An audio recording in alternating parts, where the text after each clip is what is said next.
ஏமா என்ன நீ தெரியாதுன்ற? நீ தானே இதெல்லாம் வாங்கிட்டு வந்து வளர்த்துட்டு இருக்க. அப்பனா நகை உள்ள இருக்கிறது உனக்கு எப்படி தெரியாம போகும்? நிஜமாவே தெரியாது சார். எனக்கு எப்படி சார் தெரியும்?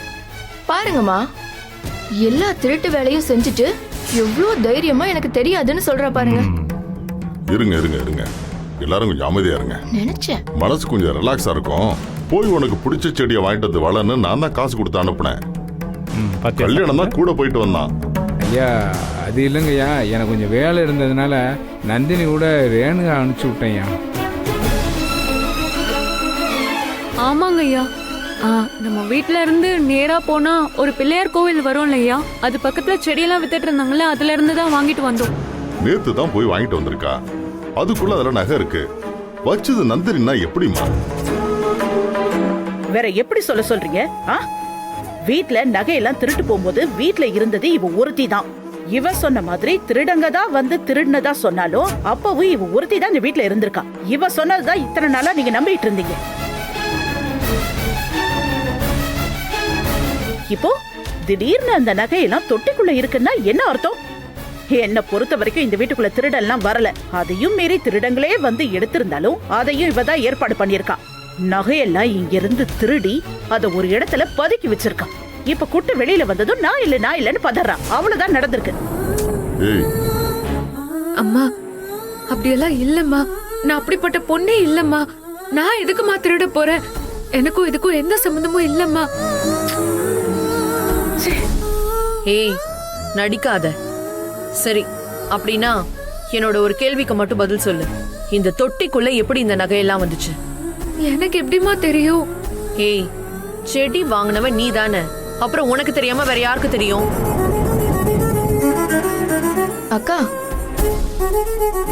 நல்ல வசமா சிக்கினதுக்கு அப்புறம் என்ன பதில் சொல்றதுன்னு தெரியாம அப்படியே அழுது சீன் போடுறா பாரு. கரெக்ட். அவகிட்ட போய் நீ பேசிட்டு இருக்கியேக்கா. அம்மா, இந்த விஷயத்தை இதோட விட முடியாதுமா. கண்டிப்பா ஏதாவது ஒரு ஆக்ஷன் எடுத்தே ஆகணும். ஆமாமா, இவ்ளோ நாள் இந்த ஜுவல்ஸ் எல்லாம் இல்லாம எனக்கு எவ்வளவு மன உளைச்சலா இருந்துச்சு தெரியுமா? ஒருவேளை இப்ப இந்த தொட்டி மட்டும் உடையாம இருந்திருந்தா இன்னைக்கு தங்கம் விக்கிற ரேட்டுக்கு எப்படி பார்த்தாலும் இதெல்லாம் சேர்த்து எப்படியும் ஒரு 1 கோடி, அட்லீஸ்ட் ஒரு 50 லட்சமாவது வரும் இல்லம்மா? எல்லாத்தையும் இவளே அடிச்சுட்டு போயிருப்பாள்ல. மாதவி, சுரேகா, இந்த மாதிரி அபாண்டமெல்லாம் பேசாதீங்க.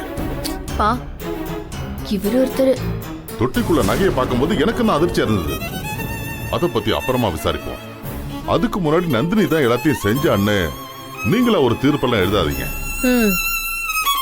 தீர்ப்பு சொல்லாம வேற என்ன சொல்றீங்க? திரும்ப திரும்ப விசாரிச்சுட்டு இருக்க சொல்றீங்களா? ஏங்க இத்தனை நாளா இப்படி ஒரு திருடிக்கு சப்போர்ட் பண்ணிட்டு இருந்தோமே உங்களுக்கு அசிங்கமா இல்ல? இப்ப கையின் களவுமா இந்த திருடி மாட்டிருக்கா, அதையும் மீறி அவளுக்கே சப்போர்ட் பண்ணிட்டு இருக்கீங்க. உங்களுக்கு அவமானமா இல்ல? சுந்தரவள்ளி, திரும்ப திரும்ப திருடின்னு அவளை சொல்லாத. நந்தினி அப்படிப்பட்ட பொண்ணே கிடையாது. திருடின்னு சொல்லாம வேற எப்படி சொல்றீங்க? இல்ல இல்ல இல்ல, இது இதுக்கு மேல அமைதியா நல்ல பொறுமையால பாத்துட்டு இருக்க முடியாது. இங்க பாருங்க, இவதான் இப்ப மாட்டிக்கிட்டால. இவ மேல ஏற்கனவே போலீஸ் கம்ப்ளைண்ட் இருக்குல்ல. இப்பவே இவளை கொண்டு போய் போலீஸ்ல ஒப்படைச்சு இவதான் அந்த திருடின்னு கன்ஃபார்ம் பண்ணதா போறேன். ஏய், அவளை இழுத்துட்டு வாங்க, கூட்டிட்டு வாங்க. என்ன பேசு?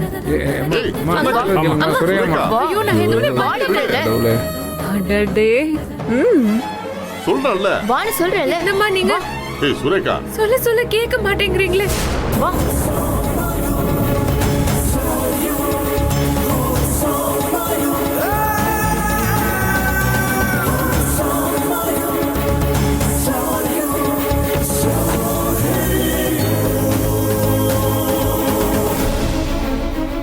இவன் என்ன அர்ச்சனா கூட வந்து இறங்குறான்? அதுவும் கரெக்டா நேரம் பார்த்து வந்திருக்கா. ஒரு 10 நிமிஷம் லேட்டா வந்திருந்தா என்ன? Daddy, daddy what happen dot? என்ன டாடி, என்ன ரைடு? என்னாச்சு? ஏன் எல்லாரும் இப்படி வெளியே நிக்கிறீங்க? டேய், ரைடு எல்லாம் வந்துட்டு போயிட்டாங்கடா. இப்ப பிரச்சனை வேற மாதிரி போயிட்டு இருக்கு.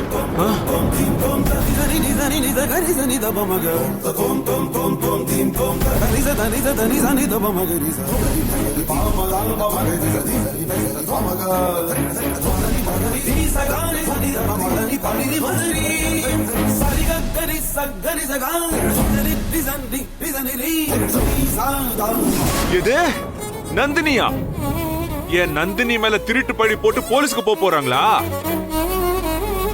டாடி, ஐ அம் டாம் ஷூர் நோ வே அவ இதை செய்யறதுக்கு வாய்ப்பே இல்ல டாடி. டேய், அதை தாண்டா நானும் சொல்லிக்கிட்டே இருக்கேன். போராடி பார்க்கறேன், யாருமே கேட்க மாட்டேங்கிறாங்க. டாடி, நந்தினியை பத்தி எனக்கு நல்லா தெரியும் டாட், எனக்கு நல்லா தெரியும். அவ அப்படியெல்லாம் ஒரு கேவலமான வேலை செய்யறதுக்கு வாய்ப்பே இல்ல. வாய்ப்பு இருக்கு.